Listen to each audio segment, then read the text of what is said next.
إن الحمد لله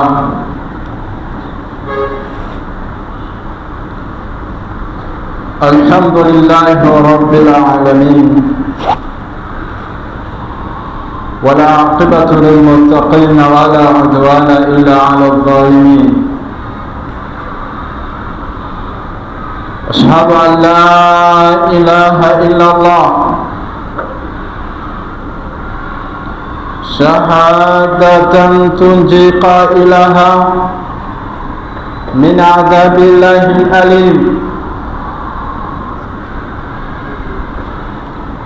وأشهد أن سيدنا ونبينا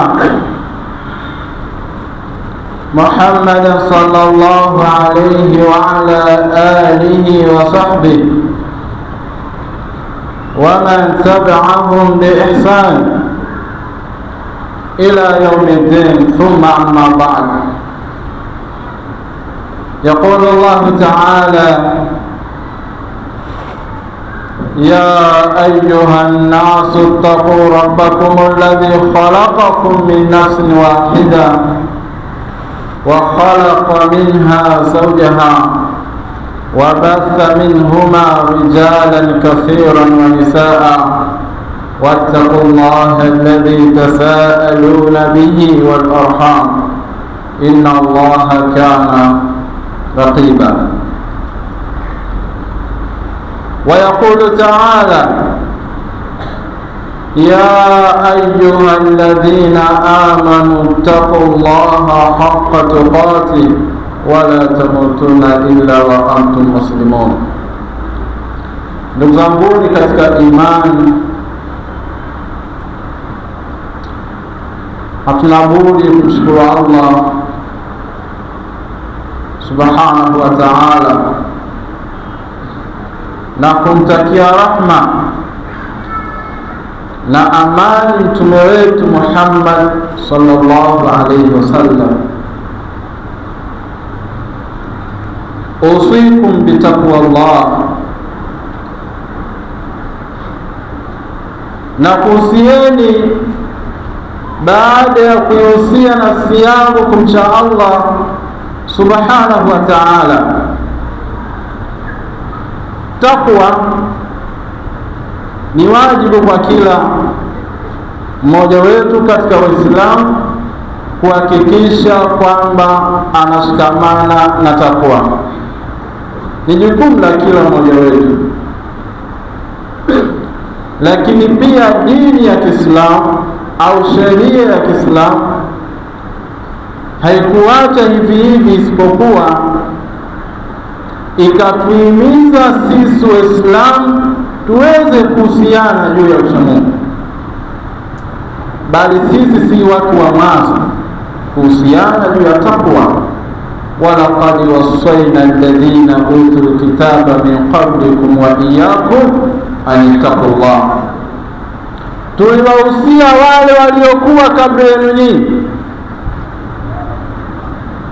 walaqad wassayna alladhina utul kitaba min qablikum, tuliwahusia wale waliopewa kitabu kabla yenu nyinyi. wa iyyakum, na nyinyi vile vile tunakuhusieni usia ule ule. Usia gani? Anittaqullah, muogopeni Allah subhanahu wa ta'ala. Ndugu zanguni katika imani, khutba yetu ya leo kwa uwezo wake Allah subhanahu wa ta'ala tunakuja kuzungumzia nukta muhimu sana kwa kila mmoja wetu. Ndugu zanguni katika imani, leo tutazungumzia ad-daruriyatul khamsi, mambo matano ambayo ni dharura katika Uislamu, lakini kutokana na muda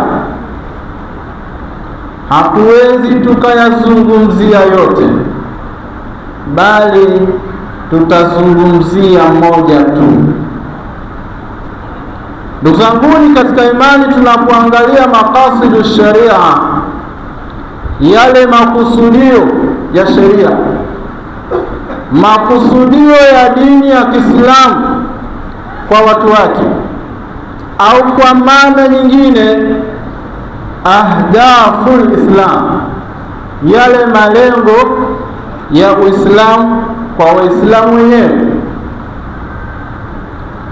ni jalbil manafi wa dalil mafasid, ni kuwapatia manufaa Waislamu lakini na kuwaondoshea madhara. Sasa katika muktadha kama huu, kuwapatia manufaa na kuwaondoshea madhara, imegawanyika katika vifungu vitatu.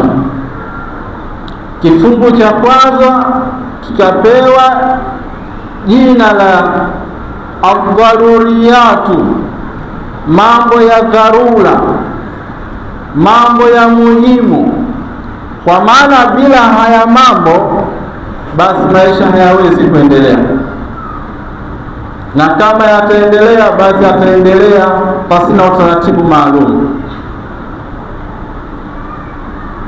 Hichi ni kigawanyiko cha kwanza katika maqasidu sharia. Lakini kigawanyiko cha pili tunasema alhajiyat, mambo ya haja, kwa maana kwamba watu wana haja nayo mambo haya. Lakini kigawanyiko cha mwisho ni atahsiniyat, mambo ambayo yanakuja ya ziada, kwa maana yanarahisisha, yanapendezesha maisha tu. Kwa hiyo sisi ndugu zanguni katika imani tutajikita katika kifungu cha kwanza, adharuriyatu, mambo ya dharura katika Uislamu. Mambo haya ya dharura ndugu zanguni katika imani ni wajibu kwa kila mmoja wetu katika Uislamu hifdhuha, kuyahifadhi. Wakasema hifdhu din, jambo la kwanza ni kuhakikisha tunahifadhi dini, tunahakikisha kwamba dini inaendelea kuwepo katika dunia hii. Hifdhu din, kuhifadhi dini. Wa hifdhu nafsi, na kuhifadhi nafsi ni kila mmoja wetu kuhakikisha kwamba anahifadhi nafsi za watu wengine. Wala aqil, na kuhifadhi akili za watu. Ndio maana pombe ikaharamishwa katika Uislamu. Wanasl, lakini vile vile kuhifadhi kizazi, uzinifu ukaharamishwa katika Uislamu. Walmali, na kuhifadhi mali. Haya ni mambo matano ambayo ni dharura, sio khiari. Ni dharura kwa kila mmoja wetu kuhakikisha kwamba anahifadhi mambo haya, au anafanya kila linalowezekana kuhakikisha kwamba mambo haya matano ni dharura kuhifadhiwa katika hii dunia. Ndugu zangu ni katika imani, kwa hiyo sisi tutakuja kuzungumzia jambo moja, hifdhun nafsi, kuhifadhi nafsi. Ndugu zangu ni katika imani,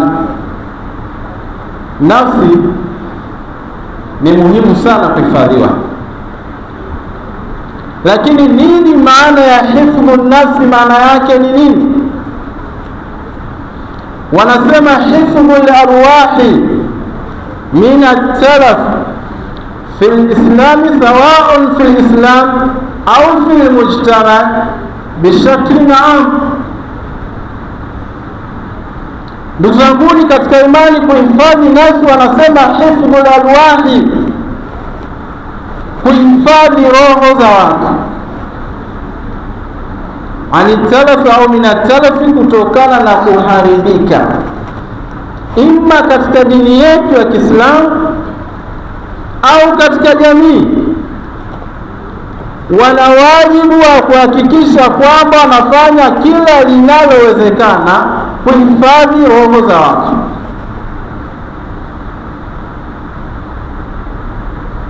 Kwa hiyo jambo lolote ambalo linapelekea nafsi za watu au roho za watu kuharibika, basi inakuwa ni haramu. Na yoyote atakayekuja na jambo lolote akifahamu kwamba mwisho wake sio mzuri, tunaelekea kupoteza roho za watu, basi mtu huyu anakuwa katika dhima kubwa. Nafsi, ndugu zanguni katika imani, umuhimu wa nafsi Allah subhanahu wa ta'ala ameyapia katika Qur'an, akasema wa nafsi wama sawaha. Ameyapia nafsi katika Qur'an, na ukiona kwamba Allah subhanahu wa ta'ala ameyapia kitu, basi kitu hicho ni muhimu, na Allah anaapa kwa kile anachotaka yeye katika viumbe vyake. Kwa hiyo Uislamu ukaja ukasisitiza, bali ukaweka katika daraja kwamba jambo hili ni dharura kuhifadhi nafsi. Lakini Allah katika umuhimu huo akaendelea akasema, wala taqtulu anfusakum inna Allaha kana bikum rahima. Hili ni katazo. Allah anasema wala taqtulu anfusakum, msiue nafsi zenu. Wala taqtulu anfusakum, msiue nafsi zenu. Inna Allaha kana bikum rahima, hakika Allah kwenu nyinyi amekuwa ni mwenye huruma. Maana yake kwamba mtu anayesababisha roho za watu kutoweka hana huruma. Yoyote yule ambaye anakuwa ni sababu roho za watu kuharibika hana huruma. Lakini angalia Allah subhanahu wa ta'ala, ibara aliyoitumia, tamshi alilolitumia katika katazo hili, akasema wala taqtulu anfusakum, msiue nafsi zenu. Maana yake kwamba nafsi ya yule ni nafsi yako wewe, nafsi yangu ni nafsi yako na ya mtu mwingine. Ndio maana akasema msiue nafsi zenu. Wala taqtulu anfusakum, ni umuhimu wa nafsi. Nafsi Allah ameweka katika daraja moja. Wala taqtulu anfusakum. Lakini ndugu zangu ni katika imani, Allah subhanahu wa ta'ala kutufahamisha sisi umuhimu wa nafsi, lakini vile vile akabainisha ni kipi ambacho mtu anaweza akakipata yule atakayeondosha nafsi ya mtu. Allah akasema waman yaqtul mu'minan muta'ammidan fajazauhu jahannama wa ghadiba Allahu alayhi wa la'nahu wa a'adda lahu adhaban alima. Karibio kali sana ambalo tungelifahamu vizuri ndugu zangu katika imani, tusingechezea nafsi za watu. Allah anasema wa man yaqtul mu'mina, yeyote mwenye kumuua muumini.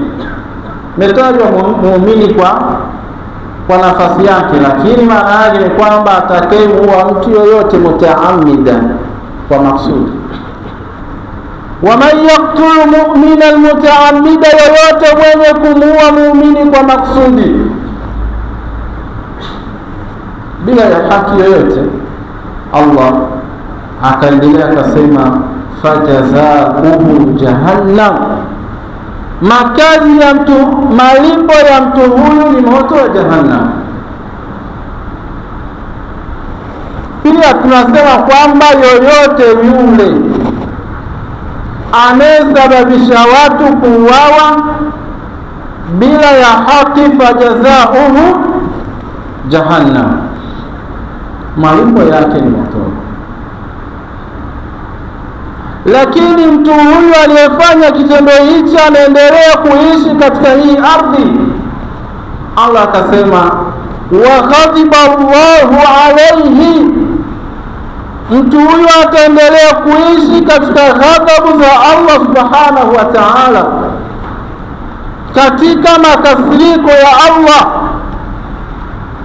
Wa ghadiba Allahu alayhi wa la'anahu, si hivyo tu, ataendelea kuishi katika laana ya Allah subhanahu wa ta'ala. Tafakari kwamba upo katika makasiriko ya Allah subhanahu wa ta'ala, maana yake kwamba Allah anakuchukia. Utawezaje kunufaika? Utawezaje wewe kunufaika katika dunia hii? Utawezaje kunusurika ukiwa katika ghadhabu za Allah? Lakini baya zaidi, walaanahu, amemlaani mtu huyu. Laana at-tardu wal-ib'adu ar-rahmatillah, Allah amekufukuza, amekuweka mbali na rehema zake. Sasa angalia, amekukasirikia lakini kakuweka mbali na rehema zake. Lakini si hivyo, kwa sababu umefanya dhulma, yaumul qiyama Allah anamalizia wa a'adda lahu adhaban alima, amemwandalia adhabu kali mtu huyu. Ndugu zangu katika imani, aya hii imekuja kutufundisha na kutilia mkazo kwamba ni jambo la dharura kuhifadhi nafsi za watu,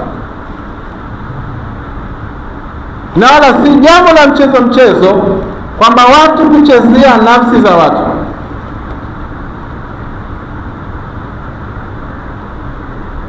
Kwa hiyo ni wajibu sote, ndugu zangu katika imani, kuhakikisha kwamba tunafanya kila juhudi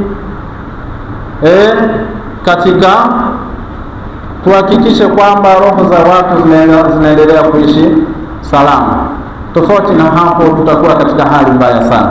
Barakallahu li wa lakum bil Qur'anil azim wa nafa'ani wa iyyakum bil ayati wa dhikril hakim. Aqulu qawli hadha astaghfirullah li wa lakum fastaghfiruhu innahu huwal ghafurur rahim wa huwal barrul karim. Alhamdulillahi rabbil alamin, wassalatu wassalamu ala ashrafil anbiya wa imamil mursalin wa ala alihi wa sahbihi wa man tabi'ahum bi ihsan ila yawmiddin, thumma amma ba'd. Ndugu zangu katika imani, na kuhusieni kwa mara ya pili, pamoja na kuhusia nafsi yangu kumcha Allah subhanahu wa ta'ala. Tunazungumzia ad-daruriyatul khams, mambo matano ambayo ni ya dharura kuyahifadhi na kuyalinda katika dini yetu ya Kiislamu, na tukaangalia jambo moja, hifdhun nafsi, kuhifadhi nafsi. Tukasema ni wajibu kwa kila mmoja wetu kufanya kila linalowezekana kwamba nafsi za watu zinaendelea kuwa salama. Jambo hili sio la khiari, bali ni wajibu, ni jambo la lazima, bali ni dharura kuhakikisha kwamba kila mmoja wetu anafanya kila linalowezekana katika nukta hii. Ndugu zangu katika imani, kwa kuendelea tukizungumzia dharura ya kuhifadhi nafsi za watu, tunaendelea kupata masomo mbalimbali kupitia Qur'an. Na Qur'ani, ndugu zangu katika imani, ni mu'jizatullahi al-khalida, ni muujiza wa Allah katika hii ardhi wa milele. Qur'ani kama imeshuka leo, huu ndio muujiza wa Allah subhanahu wa ta'ala.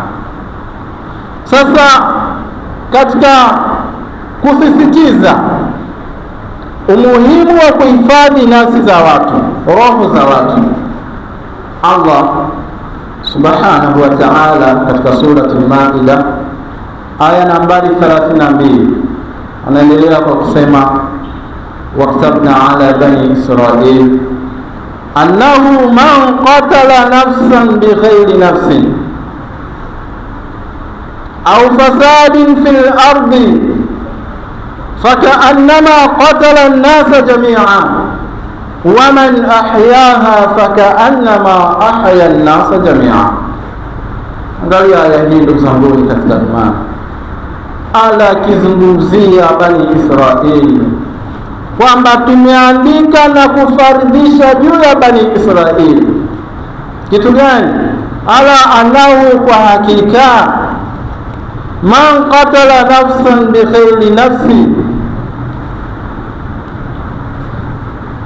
yoyote yule ambaye ataondosha nafsi, kwa maana atamuua mtu na yeye bila kuuawa. Man qatala nafsan bighairi nafsi, mwenye kuua au ikawa ni sababu ya nafsi kuondoka, naye ataendelea kuishi.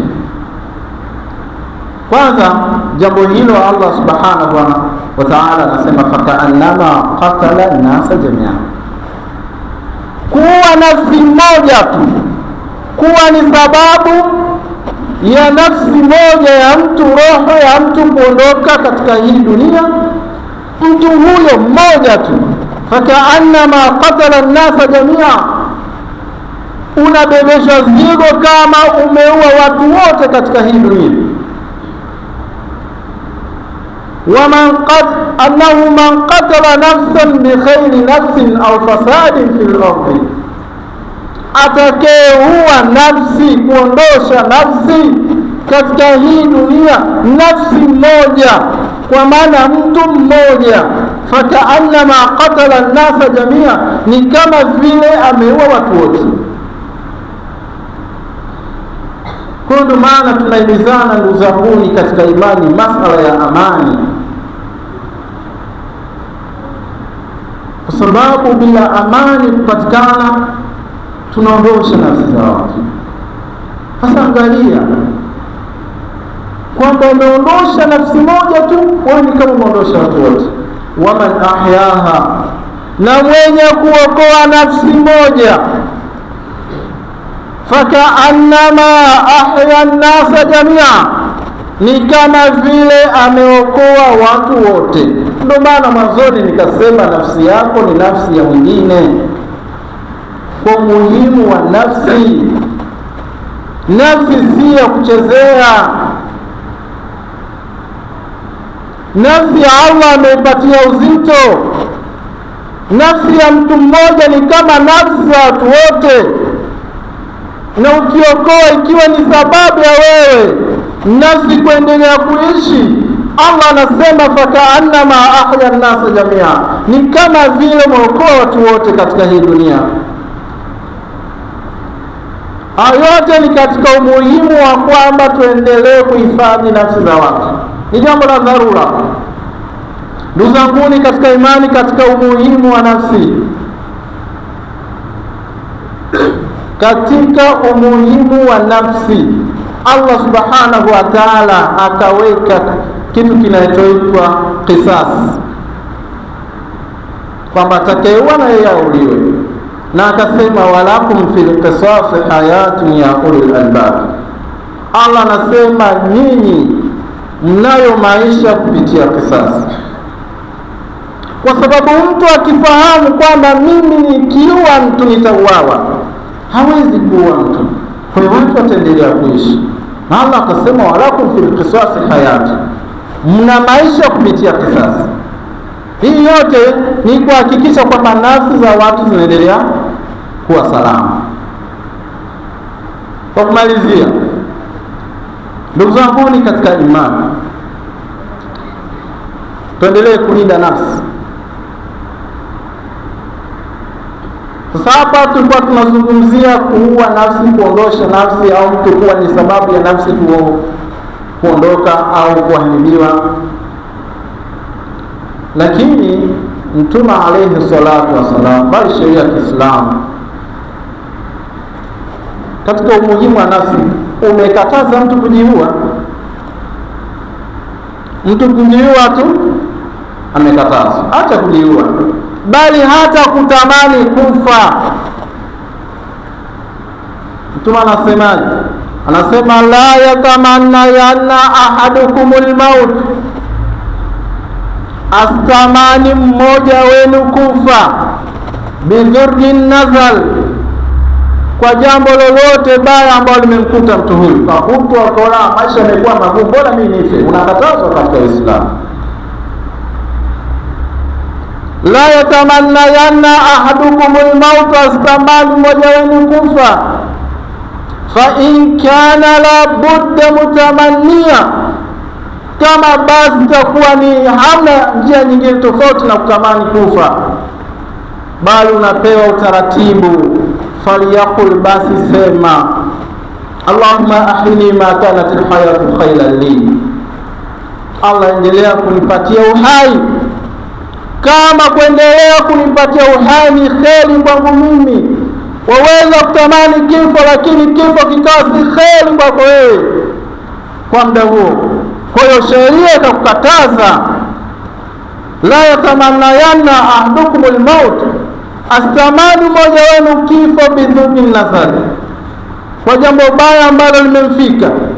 Fa in kana la budda mutamannia, kama itakuwa ni jambo la lazima kutamani kifo, faliyakul, basi aseme maneno haya Allahumma ahyini, Allah endelea kunipatia uhai, ma kanat alhayatu khayran li, kama kunipatia uhai itakuwa ni kheri kwangu mimi, watawaffani, na unifisha Allah, ma kanat alwafatu khayran li, kama kufa kutakuwa ni kheri kwangu mimi, basi nifishe. Hii ndio dua Muislamu anatakiwa kuomba, lakini sio kutamani kufa kwamba bora nife. Hii yote ni kuhakikisha ni muhimu wa nafsi. Kwa hiyo ndugu zangu katika imani, ni kila mmoja wetu kuhakikisha anafanya juhudi ya kuwa ni sababu ya roho za watu kuendelea kuwa salama au kuishi, kwa sababu jambo hili sheria ya Kiislamu umeiweka katika daraja la dharura, kwamba ni dharura. Kuna kuhusiani sana katika hayo, na tuweze kuzingatia na tuyafanyie kazi, na asipatikane hata mmoja kati yetu ambaye yeye ni sababu ya roho za watu kuweza kuharibika au kuondoka katika hii dunia. Allahumma arina alhaqa haqqan warzuqna ittiba'a, wa arina albatila batila warzuqna ijtinaba, birahmatika ya arhamar rahimin. Allahumma atina fid dunya hasana wa fil akhirati hasana wa qina adhaban nar. Inna Allaha ya'murukum bil 'adli wal ihsani wa ita'i dhil qurba wa yanha 'anil fahsha'i wal munkari wal baghi ya'idukum la'allakum tadhakkarun. Wa aqimis salah.